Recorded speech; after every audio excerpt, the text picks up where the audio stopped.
DJ Dharmendra दादा, DJ Dharmendra दादा।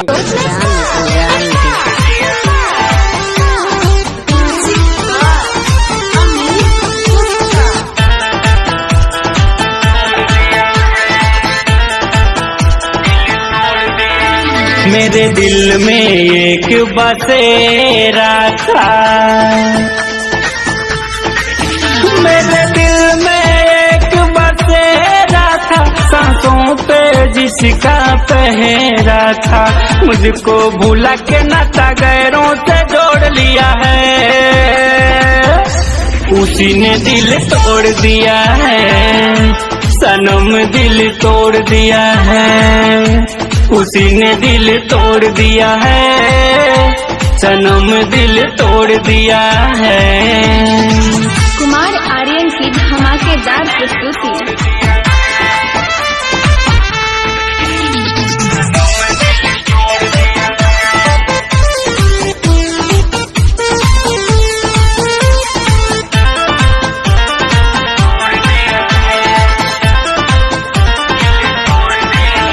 उन गलियों से नाता टूट गया, जिन गलियों में आना जाना था। मेरा यार ही मुझसे रूठ गया, जो मेरे लिए ही दीवाना था। हंसना सिखा के आंखों में लोर दिया है, उसी ने दिल तोड़ दिया है, सनम दिल तोड़ दिया है, उसी ने दिल तोड़ दिया है, सनम दिल तोड़ दिया है।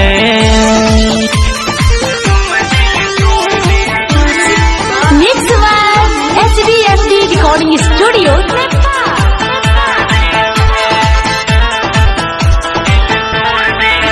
पल पल तेरी यादों का खंजर मेरे सीने को जब भी चुभोता है।